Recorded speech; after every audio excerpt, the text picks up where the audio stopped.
Allahu Allahu Allahu Allah Allahu Allahu Allahu Allah. Assalamualaikum warahmatullahi wabarakatuh. Alhamdulillahi hamdan katsiran wa subhanallahi bukratan wa asila. Wassalatu wassalamu ala ashrafi khalqillahi bashiran wa nadhira wa da'iyan ila Allahi bi'idhnihi wa sirajan munira. Sallallahu ala sayyidina wa nabiyyina maulana Muhammadin tasliman kathiran kathira. Amma ba'd, faqad qala Allah ta'ala fil Qur'anil azim. Bismillahir rahmanir rahim. Man 'amila salihan min dhakarin aw untha wa huwa mu'minun falanuhyiyannahu hayatan tayyibah. Sadaqallahul mawlanal azim. Wa qala an-nabiy sallallahu alayhi wa sallam, la yu'minu 'abdun hatta yu'mina bil qadri khairihi wa sharrihi. Sadaqa nabiyullahi sayyidul bashar Muhammadur Rasulullah sallallahu alayhi wa sallam. அளவற்ற அருளாளனும் நிகரற்ற அன்புடையவனுமாகிய எல்லாம் அல்லாஹ்வின் பெயரை கொண்டு ஆரம்பம் செய்கிறேன்.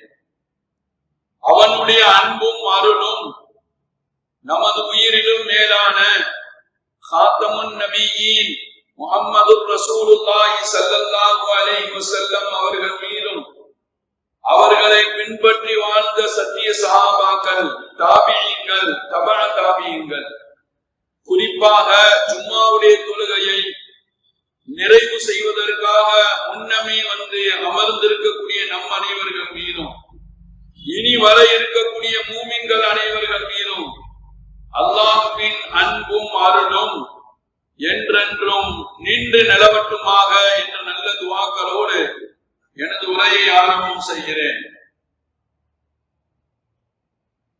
சங்கைக்குரிய அல்லாஹ்வின் நல்லடியார்களே, அல்லாஹ் மனிதர்களின் வாழும் முறைகளை கற்றுத் தருகிறான். இந்த உலகத்தில் மனிதர்கள் எப்படி வாழ வேண்டும் என்று இஸ்லாம் சொல்லித் தருகிறது.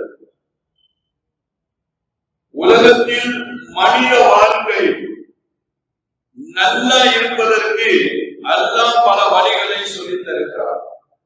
நமது உயிரினும் மேலான நபிகள் நாயகம் ஸல்லல்லாஹு அலைஹி வஸல்லம் அவர்கள் அதற்கான எல்லா வழிகளையும் இந்த சமுதாயத்திற்கு கற்றுத் தருகிறார். சங்கைக்குரிய அல்லாஹ் நல்லடியார்களே, இந்த உலகத்தில் வாழக்கூடிய யாரிடத்தில் நீங்கள் கேட்டால், யார பார்த்தாலும் முதல்ல சலாம் சொல்லிட்டு எப்படி இருக்கீங்க, யாரிடத்தில் கேட்டாலும் எல்லாரும் விரும்பக்கூடியது, நினைக்கிறது வாழ்க்கை நல்ல. உலகத்தில் வாழக்கூடிய ஒவ்வொரு மனிதனும் அவங்க என்ன நினைக்கிறாங்க, நான் இந்த உலகத்தில் வாழக்கூடிய வாழ்க்கை நல்லா. நீங்க செல்வந்தர்களிடத்தில் கேட்டு பார்த்தால் செல்வந்தர்கள் சொல்வார்கள் வாழ்க்கை நல்லா இருக்கும். ஏழைகள் சொல்லுவாங்க வாழ்க்கை நல்லா இருக்கும். முதலாளிகள் சொல்லுவாங்க வாழ்க்கை நல்லா இருக்கும். அவங்களிடத்துல வேலை பார்க்கக்கூடிய தொழிலாளிகள் சொல்லுவாங்க வாழ்க்கை நல்லா இருக்கும். படிச்ச அதிகாரிகள் அவங்க சொல்றாங்க வாழ்க்கை நல்லா இருக்கும். அரசியல்வாதிகள் வாழ்க்கை நல்லா இருக்கும். பாமர மக்கள் சொல்றாங்க வாழ்க்கை நல்லா இருக்கும். இப்படி ஒவ்வொரு மனிதனும் வாழ்க்கை நல்லா இருப்பதற்காக முயற்சி செய்கிறான், உழைக்கிறான், கஷ்டப்படுறான், பாடுபடுறான். ஏன்? நான் அந்த உலகத்தில் வாழக்கூடிய வாழ்க்கை நல்லா இருக்கு. சங்கைக்குரிய அல்லாஹ் நல்லடியார்களே, வாழ்க்கை நல்ல என்பதற்கான வழிகள் என்ன என்பது சம்பந்தமான சில செய்திகளை இன்றைய ஜும்மாவில் உங்களுடைய நினைவு ஞாபகப்படுத்தும். வாழ்க்கை நல்லா இருக்கணும் என்பது குறித்து குர்ஆன் சொல்லக்கூடிய செய்தி என்ன தெரியுமா? நான் வாழ்க்கையில நல்லா இருக்கணும், இந்த உலகத்துல செம்மையா வாழணும் அப்படின்னு யாரெல்லாம் ஆசைப்படுறாங்களோ அவங்களுக்கு அல்லாஹ் சொல்லி தரக்கூடிய வாழ்வு முறை என்ன தெரியுமா? அல்லாஹ் குர்ஆன்ல சொல்றான், மன் அமில சாலிஹன் மின் ذكرٍ أو أنثى وهو مؤمن فلنحيينه حياة طيبة. நல்ல ஞாபகம் வைக்கணும், ஆணாக இருந்தாலும் பெண்ணாக இருந்தாலும் முழுமையான ஈமானோடு நல்லவர்கள் செய்கிறார்களே அவர்களுக்கு அல்லாஹ் சொல்றான், நாம் நிச்சயமாக நல்ல வாழ்க்கையை கொடுப்போம். ஆணா இருந்தாலும் பெண்ணா இருந்தாலும் இந்த உலகத்தில் முழுமையான ஈமானோடு யார் நல்லவர்கள் செய்கிறார்களோ அவர்களுக்கு நாம் வாழ்க்கையை நல்லா இருக்க செய்வோம் என்று அல்லாஹ் சொல்றார். சங்கைக்குரிய அல்லாஹ் நல்லடியார்களே, இந்த உலகத்துல ஒவ்வொரு மனிதனும் நல்ல வாழணும் என்பதுதான் அல்லாஹ்வுடைய விருப்பம், அவங்களுடைய ஆசை. இங்கே ஒன்றை உங்களுடைய நினைவு ஞாபகப்படுத்துவேன். மனிதர்கள் நினைக்கிறார்கள் நல்லா இருக்கணும் என்பது இருக்கிறது, வாழ்க்கை நல்லா இருக்கணும் என்பது வேற. அல்லாஹ் விரும்புகிறது வாழ்க்கை நல்லா இருக்கணுங்கிறது வேற. ஒரே ஒரு வித்தியாசம், மனிதர்கள் நினைக்கிறாங்க வாழ்க்கை நல்லா இருக்கணும், செம்மையா வாழ்ந்து காக்கணும் அப்படின்னு நினைக்கிறார். அதனுடைய பின்னணி என்ன தெரியுமா? பதவி இருந்தா வாழ்க்கை நல்லா இருக்கும், பொருளாதாரம் இருந்தா வாழ்க்கை நல்லா இருக்கும், நல்ல ஜாப் கிடைச்சா வாழ்க்கை நல்லா இருக்கும், பெரிய குடும்பத்தில பிறந்தா செம்மையா வாழலாம், அரண்மனையில வாழ்ந்தா செம்மையா வாழலாம், உயர்ரக வாகனத்துல நம்ம போனா செம்மையா வாழலாம். இப்படிதான் ஒவ்வொரு மனிதனும் வாழ்க்கை நல்லா இருக்கணும், செம்மையா வாழணும் அப்படிங்கிறது நினைக்கிறாங்க, ஆசைப்படுறாங்க. ஆனா அல்லாஹ் விரும்பக்கூடிய நல்ல வாழ்க்கை என்பது என்ன தெரியுமா? அல்லாஹ் விரும்பக்கூடிய வாழ்க்கை நல்லா இருக்கணும் என்பது என்ன தெரியுமா? மன நிம்மதி, ஹலாலான பொருளாதாரம். அல்லாஹ் சொல்றது, ஒரு மனிதனுடைய வாழ்க்கையில் மன நிம்மதியும் ஹலாலான பொருளாதாரமும் ஒரு மனிதனுக்கு கிடைப்பதுதான் அவன் உலகத்தில் வாழ்க்கை நல்லா இருப்பதற்கு அடையாளம் என்று அல்லாஹ் சொல்லியிருக்கிறது. செம்மையா வாழ்வதற்கான அடையாளம் அதுதான் என்று ரப்பு நமக்கு கற்றுத்தருக்கிறார். சங்கைக்குரிய அல்லாஹ் நல்லடியார்களே, வாழ்க்கை நல்லா இருக்கணும் என்பதற்காக வாழ்க்கையில பிரச்சனையே இருக்கக்கூடாது என்று அர்த்தம். எல்லாருமே ஆசைப்படுறோம் நம்ம இந்த உலகத்தில் வாழக்கூடிய வாழ்க்கை நல்லா இருக்கணும், செம்மையா இருக்கணும் அப்படிங்கிற ஆசைப்படுறதுனால வாழ்க்கையில பிரச்சனையே வரக்கூடாது என்பதல்ல. பிரச்சனை என்பது எல்லோருக்கும் உண்டு, செல்வந்தர்களுக்கும் உண்டு, ஏழைகளுக்கும் உண்டு, முதலாளிகளுக்கும் உண்டு, தொழிலாளிகளுக்கும் உண்டு, அரசர்களுக்கும் உண்டு, பாமர மக்களுக்கும் உண்டு. பிரச்சனை என்பது எல்லோருடைய வாழ்க்கையிலே உண்டு. பிரச்சனையை தாண்டிய ஒன்றுதான் நிம்மதி. பிரச்சனை இருக்கவே வாழ்க்கையிலே நிம்மதி கிடைப்பதுதான் வாழ்க்கை நல்லா இருக்கிறது என்பதற்கு அடையாளம் என்று ரப்பு நமக்கு கற்றுத்தருகிறார்.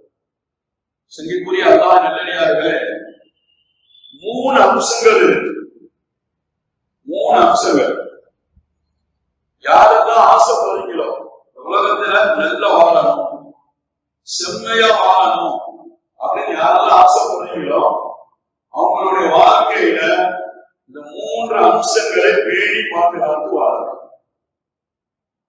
எல்லா நேரத்திலையும் எல்லா நிலையிலையும் அது விஷயத்துல ஒரு தனி கவனம் நமக்கு இருக்கும். எப்பொழுதுமே அதுல அலட்சியம் வந்துடக்கூடாது.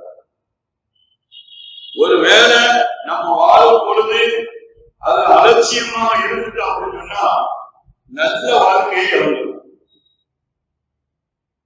நம்மளுடைய லட்சியத்தை இழந்துடும். செம்மையா வாழணும்னு நினைக்கிறவங்க அந்த வாழ்க்கை இல்லாம போயிடும். சங்கிக்குரிய அல்லாஹ் நல்லடியார்களே, நபிகள் நாயகம் ஸல்லல்லாஹு அலைஹி வஸல்லம் இன்றைய வாழ்வியல் சூழலில் ஒரு மனிதன் வாழ்க்கை நல்லா இருப்பதற்கு 3 அம்சங்களை சொல்லித் தந்து இந்த உலகத்தில் நீங்கள் செம்மையாக வாழ வேண்டும், வாழ்க்கை நல்லா இருக்கணும் என்று நமக்கு கற்றுத் தருகிறார். சங்கிக்குரிய அல்லாஹ் நல்லடியார்களே, வாழ்க்கையில் பேணி பாதுகாக்க வேண்டிய அந்த 3 அம்சங்களில் முதலாவது அம்சம் முழுமையான ஈமான் இருக்கிறது.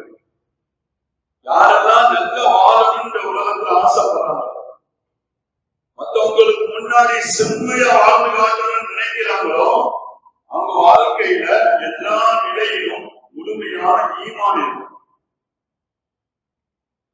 ரசூலுல்லாஹி ஸல்லல்லாஹு அலைஹி வஸல்லம் வாழ்க்கை நல்லா இருப்பதற்கு வழிகளை சொல்ல வருகிற போது இங்கே ஒரு செய்தியை சொன்னார்கள். நபி அவர்கள் சொன்னார்கள், லா யுமினு அப்துன் ஹத்தா யுமின பில் கத்ரி கைரிஹி வ ஷர்ரிஹி. ஒரு மனிதன் விதியை, நன்மை தீமை இரண்டையும் முழுமையாக நம்பாத வரை அவன் உண்மையான மூமினாக வாழ முடியாது என்று ரசூலுல்லாஹி ஸல்லல்லாஹு அலைஹி வஸல்லம் அவர்கள் சொல்லித் தந்தார். வாழ்க்கையில நல்லா இருப்பதற்கு முழுமையான ஈமான் இருக்க வேண்டும் என்கிறார்கள் நபிகள் நாயகம் ஸல்லல்லாஹு அலைஹி வஸல்லம். செம்மையாக வாழ்வதற்கு இந்த வாழ்க்கை உங்களுடைய வாழ்க்கையில் இணைக்கையாக இருக்க வேண்டும், அதில் உங்களுக்கு தனி கவனம் இருக்க வேண்டும் என்று சொல்லித் தருகிறார். இது விஷயத்தில் ஒருபோதும் நீங்கள் அலட்சியமாகவோ கவனக்குறைவாகவோ இருந்துவிடக் கூடாது என்று நமக்கு கற்றுத் தருகிறார். சங்கிக்குரிய அல்லாஹ் நல்லடியார்களே, வாழ்க்கையில எல்லா நேரத்திலும் முழுமையான ஈமானை பாதுகாத்து வாழ வேண்டும் என்று சஹாபிகளுக்கு நபி அவர்கள் கற்றுக் கொடுத்தார். இந்த சமுதாயத்திற்கு கற்றுக் கொடுத்தார். முழுமையான ஈமானை பேணி வாழ்ந்தால்தான் உங்களுடைய வாழ்க்கை செம்மையாக இருக்கும், நீங்க நினைக்கிற மாதிரி வாழ்க்கை நன்னா இருக்கும் என்று நபி அவர்கள் இந்த சமுதாயத்திற்கு கற்றுக் கொடுத்தார். அருமையான நிகழ்ச்சி வரலாற்றிலே பதிவு செய்யப்பட்டிருக்கிறது. சீரா உமர் ரலியல்லாஹு அன்ஹு அவர்களுடைய ஆட்சி காலம் நடந்துகிறது. ஹிஜ்ரி 17 அல்லது 18 கிபி 638ஆம் ஆண்டு சிரியாவுல காலரா தொற்று நோய் பரவுச்சு. உமர் ரலியல்லாஹு அன்ஹு ஆட்சி காலம் நடந்தது. ஜனாதிபதிக்கு இது தெரியாது. சிரியாவும் இவங்களுடைய ஆட்சிக்கு உட்பட்ட பகுதிதான், ஆனா ஜனாதிபதிக்கு இந்த செய்தி வரல. சிரியாவுல காலரா நோய் பரவிட்டு இருக்குங்கிற செய்தி வரல. மதீனாவிலிருந்து கலீஃபா உமர் ரலியல்லாஹு அன்ஹு சிரியா நோக்கி புறப்பட்டார். சிரியாவுக்கு போகணும்னு சொல்லி பயணம் ஆரம்பிச்சு. சிரியாவுல காலான நோய் பரவிட்டு இருக்குங்கிறது இவங்க பயணத்துல இருக்கும் போது இடையிலதான் தெரிய வந்து உமர் ரலியல்லாஹு அன்ஹு மதீனாவிலிருந்து புறப்பட்டு போற வழியிலதான் பயணத்துல இருக்கும் போதுதான் சிரியாவுல காலான நோய் பரவுது அப்படிங்கிற செய்தி ஜனாதிபதியாக இருக்கக்கூடிய உமர் ரலியல்லாஹு அன்ஹுக்கு கிடைக்கும், தெரிய வந்துச்சு. செய்தனா உமர் ரலியல்லாஹு அன்ஹு பயணத்தை நிப்பாட்டினாங்க. பயணத்தை தொடரல. பயணத்தை எந்த இடத்துல கேள்விப்பட்டாலும் அந்த இடத்துல நிப்பாட்டினாங்க. கொஞ்சம் யோசிச்சு, சரி சிரியாவுக்கு போக வேண்டாம், இப்படியே திரும்பிடலாம் அப்படின்னு முடிவு செய்து திரும்பும் பொழுது, முடிவுக்கு வந்து ஊருக்கு திரும்பும் பொழுது அபூ உபைதா இப்னு ஜர்ராஹ் ரலியல்லாஹு தஆலா அன்ஹு போன்ற சில சஹாபாக்கள் உமர் ரலியல்லாஹு தஆலா அன்ஹு அவங்கள்ட்ட வந்து கேட்டாங்க, ஜனாதிபதி அவர்களே, அல்லாஹ்வுடைய விதிக்கு பயந்து நீங்க திரும்புறீங்களான்னு கேட்டாங்க. சிரியாவுக்கு போகணும் பயணம் புறப்பட்டீங்க, இடையில சிரியாவுல காலரா நோய் பரவுதுன்னு கேள்விப்பட்ட உடனேயே பயணத்தை நிப்பாட்டி மீண்டும் ஊருக்கு திரும்புறீங்களே, அல்லாஹ்வுடைய விதிக்கு பயந்து திரும்புறீங்களா அப்படின்னு சில சஹாபிகள் வந்து கேட்டாங்க. காலரா நோய் பரவுவது என்பது அல்லாஹ்வுடைய விதி, அதற்கு பயந்து நீங்க திரும்புறீங்களா என்று உமர் ரலியல்லாஹு தஆலா அவங்க வந்து கேட்ட போது செய்தா உமர் ரலியல்லாஹு தஆலா ரொம்ப ஒரு பொருத்தமான பதில் சொன்னாங்க. ரொம்ப பொருத்தமான ஒரு பதில், சிந்திக்க வேண்டிய, நம்மளுடைய மனதில் பதிவு செய்ய வேண்டிய ஒரு பதில் சொன்னாங்க. என்ன சொன்னாங்க தெரியுமா? விதியை பயந்து நான் திரும்பல. நீங்க நினைக்கிற மாதிரி விதியை பயந்து, அந்த காலாவுக்கு பயந்து நான் திரும்பல. அல்லாஹ்வுடைய ஒரு விதியிலிருந்து மற்றொரு விதியின் பக்கம் நான் திரும்புறேன் அப்படின்னு ரொம்ப பொருத்தமான பதில் சொன்னாங்க. நோய் தொற்றை தவிர்க்க முன்னெச்சரிக்கை நடவடிக்கையாக இன்னொரு விதியின் பக்கம் என்னுடைய பயணத்தை நான் திரும்புறேன் அப்படின்னு ரொம்ப பொருத்தமான பதில் சொன்னாங்க. இப்படிதான் விதிய வந்து நீங்க பார்க்கணுமே தவிர தவறான ஒரு கண்ணோட்டத்துல பார்க்கிறதான முறை என்ன என்று கேட்ட சஹாபிகளுக்கு பதில் சொல்றாங்க உமர் ரலியல்லாஹு தஆலா. இந்த நிகழ்ச்சி நடந்திருக்கக்கூடிய அந்த நேரத்துல அப்துல் ரஹ்மான் இப்னு அவுஃப் ரலியல்லாஹு தஆலா வந்துட்டாங்க. பேசிட்டு இருக்கும்போது வந்துட்டாங்க. வந்து நடந்ததெல்லாம் கவனிச்சுட்டு செய்தனா அப்துல் ரஹ்மான் இப்னு அவுஃப் ரலியல்லாஹு தஆலா சொன்னாங்களா, உமர் ரலியல்லாஹு தஆலா செய்ததுதான் சரி. உமர் ரலியல்லாஹு தஆலா செஞ்சதுதான் முழுமையான ஈமானுடைய வெளிப்பாடு அப்படின்னு அப்துல் ரஹ்மான் இப்னு அவுஃப் ரலியல்லாஹு தஆலா சொல்லிட்டு சொன்னாங்களா, நான் ஒன்னும் சும்மா சொல்லல, அல்லது என்னுடைய அபிப்பிராயத்தில் இந்த முடிவை சொல்லல. ரசூலுல்லாஹி ஸல்லல்லாஹு அலைஹி வஸல்லம் சொன்ன ஒரு ஹதீஸை ஆதாரமாக வைத்துதான் நான் சொல்றேன், உமர் ரலியல்லாஹு தஆலா செஞ்சதுதான் முழுமையான ஈமானுடைய வெளிப்பாடு அப்படின்னு சொல்லிட்டு அப்துல் ரஹ்மான் இப்னு அவுஃப் சொன்னாங்க. ரசூல் சொன்னாங்க, இதா சமீஅத்தும் பித்தாஊன பிஅர்தின் ஃபலா ததுஹுலுஹா. ஒரு ஊர்ல காலரா தொற்று நோய் பரவிட்டதாக நீங்கள் கேள்விப்பட்டால் ஃபலா ததுஹுலுஹா, அந்த ஊருக்கு போகாதீங்க. வைதா வகா பிஅர்தின் வஅன்தும் பிஹா, ஒரு ஊர்ல காலரா நோய் பரவுது, ஆனா அந்த ஊர்ல நீங்க இருக்கீங்க அப்படின்னா அங்க இருந்து அதுக்கு பயந்து ஓடாதீங்க அப்படின்னு ரசூலுல்லாஹி ஸல்லல்லாஹு அலைஹி வஸல்லம் அவர்கள் சொன்னாங்க என்று அப்துல் ரஹ்மான் இப்னு அவுஃப் ரலியல்லாஹு தஆலா சொன்னதாக வரலாறு. சங்கைக்குரிய அல்லாஹ் நல்லடியார்களே, இந்த நிகழ்ச்சி ஒவ்வொரு மனித வாழ்க்கையிலும் முழுமையான ஈமானை எல்லா நிலையிலையும் பாதுகாத்து வாழ வேண்டும் என்று கற்றுத்தரும். ரசூலுல்லாஹி ஸல்லல்லாஹு அலைஹி வஸல்லம் சொன்னார்கள், வாழ்க்கையில் கடந்து போவது எல்லாமே நல்லதா இருக்கட்டும் கெட்டதாக இருக்கட்டும் அல்லாஹ்வின் புறத்திலிருந்து ஏற்படுகிறது என்று உங்களுக்கு சிந்தனை வர வேண்டும் என்று இந்த சமுதாயத்திற்கு கற்றுத் தருகிறார். சங்கைக்குரிய அல்லாஹ் நல்லடியார்களே, இது விஷயத்தில் உங்களுக்கு தனி கவனம் இருக்க வேண்டும் என்று சொல்லித் தருவார்கள் நபிகள் நாயகம் ஸல்லல்லாஹு அலைஹி வஸல்லம். இப்படி வாழ்ந்தால் உங்களுடைய வாழ்க்கை செம்மையாக இருக்கும், உங்களுடைய இந்த உலக வாழ்க்கை நல்லா இருக்கும் என்று நபிகள் நாயகம் ஸல்லல்லாஹு அலைஹி வஸல்லம் அவர்கள் நமக்கு கற்றுத் தருகிறார்.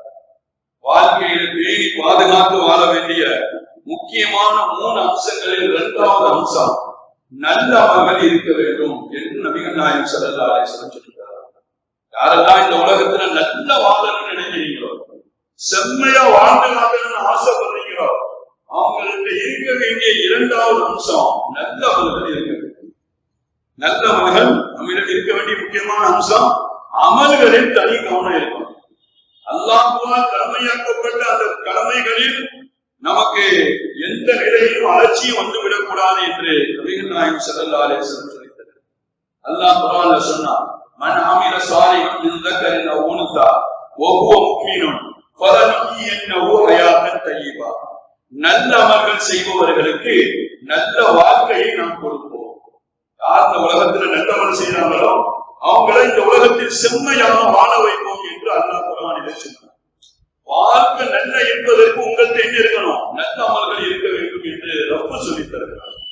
நீங்கள் நல்ல வாழ்வீர்கள், உங்களுடைய வாழ்க்கையில் அமல்கள் தொடர்ந்தால், உங்களுடைய உங்களுடைய வாழ்க்கையில் அமல்கள் தொடர்ந்தால், உலகத்தாருடைய பார்வையில் நீங்கள் செம்மையாக வாழ வேண்டுமானால் நீங்கள் உங்களுடைய வாழ்க்கையில் எல்லா நல்ல அமல்களிலும் தனி கவனம் இருக்க வேண்டும் என்கிறார். வாழ்க்கையில நல்லா இருப்பதற்கு வழிகளை சொல்ல வரும் பொழுது ரசூலுல்லாஹி ஸல்லல்லாஹு அலைஹி வஸல்லம் இந்த சமுதாயத்துக்கு ஒரு விஷயத்தை சொன்னாங்க. மன் சர்ரஹு அன் யுப்ஸித லஹு ஃபீ ரிஸ்கிஹி வ இன்ஸஹு லஹு ஃபீ அத்ரிஹி ஃபல்யஸில் ரஹிமா. உங்கள யார் பொருளாதாரத்துல உயர்ந்திருக்கணும்னு நினைக்கிறீங்களோ அப்படின்னு சொல்லிட்டு ரெண்டாவது சொல்றாங்க.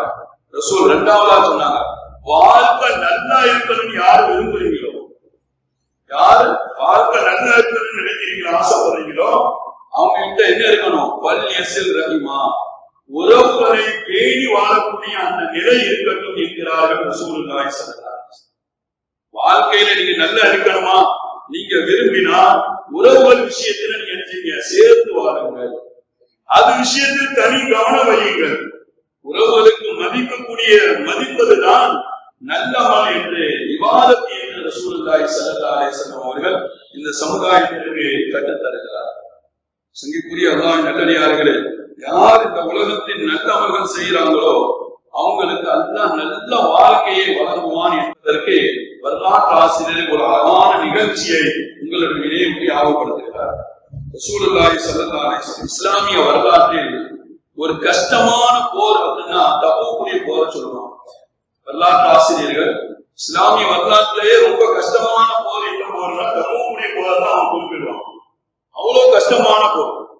ஏன்னா அந்த போர் நடந்த காலகட்டம் இருக்க கடுமையான கோடைகாலம், கடுமையான கோடைகாலம் என்பது மாத்திரமல்ல, நீண்ட தூர பயணம். தபூக்கு போறாங்கன்னா அவங்க மதீனாவிலிருந்து ரொம்ப தூரம் பயணம் பண்ண வேண்டிய ஒரு இடம். மூணாவது, உணவும் தண்ணீரும் தட்டுப்பாடு அந்த நேரத்தில். அதே மாதிரி வாகனங்கள் தட்டுப்பாடு. மதீனாவிலிருந்து தபூக்கு போறதுக்கு தேவையான ஒட்டகங்களோ குதிரைகளோ போதுமான அளவுக்கு இல்லை, அதுலயும் தட்டுப்பாடு. எல்லாத்தையும் விட பொருளாதார நெருக்கடி. அந்த நேரத்துல முஸ்லிம்கள்லையும் சரி பைத்துல் மாலையும் சரி போதுமான அளவுக்கு பொருளாதாரம் ரொம்ப நெருக்கடி. ஆனா ஒரு சவாலான போர். இஸ்லாமியர்களுக்கு தபூக்குடைய போர் ஒரு சவாலான போர், போயே ஆகணும் அப்படிங்கிற ஒரு இக்கட்டான ஒரு சூழ்நிலை. அதனாலதான் வரலாற்று ஆசிரியர்கள் அந்த போருக்கு பேர் சொல்லும் பொழுது அல்-குஸ்ரத்துல் கஸ்வா, கஷ்ட கால போர் சொல்லுவோம். அவ்வளவு கடுமையான போர், பொருளாதாரம் ரொம்ப நெருக்கடி. நபி ஸல்லல்லாஹு அலைஹி வஸல்லம் அவர்கள் சஹாபிகள் எல்லாம் ஒன்று கூட்டினார். சஹாபிகள் எல்லாம் ஒன்று கூட்டி ஒரு அறிவிப்பு செய்தார். ஒரு அறிவிப்பு செஞ்சாங்க. நபி சொன்னாங்க, தபூக்குடைய போருக்காக இந்த படைக்காண்டி உதவி செய்யக்கூடிய விரும்பக்கூடியவர்கள் உதவி செய்யக்கூடிய தபூக்குடைய போர் படைக்காக போறதுக்காக உதவி செய்ய ஆசைப்படக்கூடியவர்கள் உதவி செய்யணும் அப்படின்னு ஒரு பொது அறிவிப்பு செஞ்சாங்க. வரலாற்று ஆசிரியர்கள் எழுதுறாங்க, சிலர் ஒரு கைப்பிடி பேச்சம்பழம் கொண்டு கொடுத்தாங்க, சிலர் ஒரு கைப்பிடி பேச்சம்பழம் கொண்டு கொடுத்தாங்க, சிலர் 2 மூட்டை தானியங்களை கொண்டு கொடுத்தாங்க, சில பேர் ஆடையை கொண்டு கொடுத்தாங்க, சில பேர் தண்ணீர் எடுத்துட்டு போவதுக்குண்டான அந்த குடவைகள் அதை கொண்டு கொடுத்தாங்க. ரொம்ப ஏழையா இருக்கிறவங்க கூட தன்னுடைய வீட்டுல இருந்த 4-5 பேச்சம்பழத்தை எடுத்து கொண்டு கொடுத்தாங்க, ரொம்ப ஏழையா. இப்படிப்பட்ட ஒரு நிலையில சையதுனா உமர் உஸ்மான் ரலியல்லாஹு தஆலா அன்ஹு ரசூலுடைய அந்த அறிவிப்பு கேட்டவன முன்னால வந்தார். வந்து நபி அவர்களுடைய அறிவிப்பு கேட்டு 300 ஒட்டகங்கள் கொண்டாங்க. 300 ஒட்டகங்கள். அதுவும் சாதாரணமான ஒட்டகம் இல்லை, அதுல பயணம் செய்வதற்கான தேவையான எல்லா பொருட்களும் அதுல ஃபிட் பண்ணப்பட்ட ஒட்டகம். ஒரு ஆள் ஏறுனா போதும், நேரா தப்புக்கு என்ன பயணத்துக்கு தேவையான எல்லா ஜாமானும் அதுல ஃபிட் பண்ணப்பட்டிருக்கு. அப்படிப்பட்ட ஒரு 300 ஒட்டகத்தை நபி அவர்கள் கொடுத்தாங்க. இவங்களுக்கு இன்னும் மனசு கேட்காது. சையதுனா உமர் உஸ்மான் ரலியல்லாஹு தஆலா அன்ஹு மீண்டும் ஒரு 300 ஒட்டகத்தை கொண்டு வந்து அவங்கள்ட்ட கொடுத்தாங்க. ரசூலுல்லாஹி கொடுத்து இதையும் வச்சுக்கிறாங்க. மொத்தம் 600 ஒட்டகம். வரலாற்று ஆசிரியர் எழுதுறாங்க, இது போக 1000 தங்க காசுகளை கொண்டு ரசூலுல்லாஹி ஸல்லல்லாஹு அலைஹி வஸல்லம் அவங்களுடைய முன்னால வச்சாங்க. பார்த்துட்டு சந்தோஷத்துல வரலாற்று ஆசிரியர் எழுதுறான், அந்த தங்க காசை எடுத்து திரும்பி திரும்பி பார்த்தா சந்தோஷத்துல முன்னாடி பின்னாடி அவங்களுக்கு சந்தோஷம் தாங்கல. இது போக 600 ஒட்டகம், 1000 தங்க காசு, இது போக உணவுப் பொருட்களையும் உஸ்மான் ரலியல்லாஹு தஆலா கொடுத்தாங்க. உணவுப் பொருட்கள், ஆயுதங்கள், துணிமணி இதையெல்லாம் கொடுத்தாங்க. நபி ஸல்லல்லாஹு அலைஹி வஸல்லம் எங்களுடைய உதவியை பார்த்துட்டு சந்தோஷத்துல ரசூலுடைய வார்த்தையை வாயிலிருந்து வந்த ஒரு பாராட்டு வரலாற்று ஆசிரியர்கள் பதிவு செய்யறாங்க. ரசூலுடைய வாழ்க்கையில வாயிலிருந்து பாராட்டப்பட்டவர்களில் இவரும் ஒரு முக்கியமானவர். ரசூல் சொன்னாங்க, மா கர்ர உஸ்மான் மா கர்ர உஸ்மான் மா அமில பாதல் யௌம். இந்த உதவிக்கு பிறகு, தபூக்குக்காக அவர் செய்த இந்த உதவிக்கு பிறகு அவர் எதை செய்தாலும் வாழ்க்கையில எந்த செயலும் அவருக்கு எந்த ஒரு தீங்கையும் ஏற்படுத்தாது என்று உஸ்மான் ரலியல்லாஹு தஆலா அவர்களை குறித்து ரசூல் பாராட்டினதாக வரலாற்று ஆசிரியர்கள் எழுதுகிறார். சங்கைக்குரிய அல்லாஹ் நல்லடியார்களே, உஸ்மான் ரலியல்லாஹு தஆலா வாழ்க்கையில செய்த இந்த நல்ல அமல்களால் அவருக்கு என்ன பரிசு அல்லாஹ் தெரியுமா? நல்ல வாழ்க்கையை அவருக்கு, வாழ்க்கை செம்மையா வாழ்ந்தார், வாழ்க்கையில செம்மையா வாழ்ந்ததாக வரலாற்று ஆசிரியர் பதிவு செய்வாங்க. சொல்றாங்க, மிகப்பெரிய செல்வந்தராக இந்த உலகத்தில் வாழ்ந்தார். அவங்களுடைய வணிகம், தொழில் நிறுவனம் எந்த பூமியில கொண்டு போய் நிறுவினாலும் வெற்றிதான். அவங்களுடைய உதவிக்கு அல்லாஹ் கொடுத்த வாழ்க்கை எப்படிப்பட்ட வாழ்க்கை? அவங்களுடைய வணிக நிறுவனம் எந்த பூமியில கொண்டு வச்சாலும் வெற்றி, நஷ்டமே இல்லை. அப்படிப்பட்ட ஒரு உயர்ந்த வாழ்க்கையை உஸ்மான் ரலியல்லாஹு தஆலா அவர்களுக்கு அல்லாஹ் கொடுத்ததாக சஹாபிகள் அவர்கள் எல்லாம் பார்த்து சொல்லும் பொழுது, காயிதுல் முஸ்தக்திமீன், உதவியாளர்களுடைய தலைவர் என்று அழைப்பாங்க சஹாபிகள் எல்லாம் உஸ்மான் ரலியல்லாஹு தஆலா. அந்த பட்ட பேரை சொல்லி அழைக்கிறது தான் அவங்களுக்கு பெருமையாக இருந்ததாக. அதனால வாழ்க்கை நல்லா இருக்கணும் நீங்க ஆசைப்பட்டா, விரும்புனா உங்க வாழ்க்கையில நல்ல அமல் இருக்கு. உங்க வாழ்க்கையில நல்ல அமல் இருக்கு. நல்ல அமல் இருந்துச்சு அப்படின்னு சொன்னா அல்லாஹ்வுடைய கிருபையில நீங்க நல்ல வாழ்க்கை, மற்றவங்க எல்லாம் சந்தோஷப்படுற அளவுக்கு அல்லது பொறாமைப்படுற அளவுக்கு செம்மையா அவங்களுடைய வாழ்க்கை அமையும் என்று நபிகள் நாயகம் ஸல்லல்லாஹு அலைஹி வஸல்லம் அவர்கள் நமக்கு சொல்லித்தார். வாழ்க்கையில் பேணி பாதுகாக்க வேண்டிய 3 அம்சங்களில் 3வது அம்சம் போதும் என்ற மனம் உங்களுடைய வாழ்க்கையில் இருக்கு. கிடைச்சாலும் கிடைக்காட்டாலும் அல்ஹம்துலில்லாஹ் அப்படின்னு ஒரு அந்த தன்னிறை வாழ்க்கை உங்கள்கிட்ட இருக்கும். ஆசைப்பட்டது கிடைக்கல, நினைக்காதது கிடைச்சிச்சு, எது இருந்தாலும் உங்களுடைய வாழ்க்கையில் தன்னிறைவு இருக்கணும். அல்ஹம்துலில்லாஹ் ஏதோ இருக்கிறேன், நல்லா இருக்கிறேன்னு இருக்கிறது அல்லாஹ் பிடிக்கிட்டான், நினைக்காதது அல்லாஹ் கொடுத்தான். அப்பொழுது உங்களுடைய வாழ்க்கையில் தன்னிறைவு போதும் என்ற அந்த மனம் இருக்க வேண்டும். யாருடைய வாழ்க்கையில் இது இருக்கோ அவங்க இந்த உலகத்தில் செம்மையா வாழும், அவங்க இந்த உலகத்தில் நல்ல வாழ்வார்கள் என்று நபிகள் நாயகம் ஸல்லல்லாஹு அலைஹி வஸல்லம் சொல்லித்தார். அல்லாஹ் குர்ஆன்ல சொன்னா, லிகைலா தஅஸவலா மா ஃபாதகும் வலா தஃரஹு பிமா ஆதாகும். நீங்க இழந்ததை நினைச்சு நிராசை அடைந்து வாழ வேண்டாம். நீங்க நினைக்காத கிடைச்சதுக்காக துள்ளி குதிக்கவும் வேண்டாம். இப்படிப்பட்ட வாழ்க்கை உங்களுடைய வாழ்க்கையில் இருந்தா நீங்க நல்ல வாழ்வீர்கள் என்று அல்லாஹ் குர்ஆனில் ரசூலுல்லாஹி ஸல்லல்லாஹு அலைஹி வஸல்லம் அவர்கள் இந்த சமுதாயத்திற்கு கற்றுத் தருகிறார்கள். லைஸல் கினாம் மின் அன் கத்ரத்தில் ஆரம். பணக்கார தன்மைங்கிறது போதும் என்ற அந்த வாழ்வு என்பது பொருள் அதிகமா இருக்கு, செல்வம் அதிகமா இருப்பதால் ஏற்படக்கூடிய அந்த பண்பு அல்ல. அந்த கனாத், அதாவது போதும் என்ற அந்த மனம் என்பது இல்லாத சமயத்திலும் இருப்பதை கொண்டு நீங்கள் வாழ்வதில்தான் இருக்கிறது என்று நபிகள் நாயகம் ஸல்லல்லாஹு அலைஹி வஸல்லம் அவர்கள் நமக்கு சொல்லிக் கொடுத்தார். சங்கைக்குரிய அல்லாஹ் நல்லடியார்களே, ஒரு மூமினான மனிதனுடைய வாழ்க்கையை நல்ல வாழணும்னு ஆசைப்பட்டா இந்த தன்னிறைவோடு வாழக்கூடிய, இருக்கிறதை கொண்டு போதுமாக்கி கொள்ளக்கூடிய அந்த வாழ்க்கை நம்மளுடைய வாழ்க்கையை வராது. வரலாற்றிலே ஒரு அழகான செய்தினா உமர் ரலியல்லாஹு தஆலாவுடைய ஆட்சி காலகட்டம் சரியான ஒரு உணவு பஞ்சம். உமர் ரலியல்லாஹு தஆலாவுடைய ஆட்சி காலத்தில் உணவு பஞ்சம், மக்கள் எல்லாம் பட்டினியில இருக்கிறாங்க. அந்த நேரத்துல மக்கள் எல்லாம் பசியிலையும் பட்டினியும் தவிக்கிறாங்க.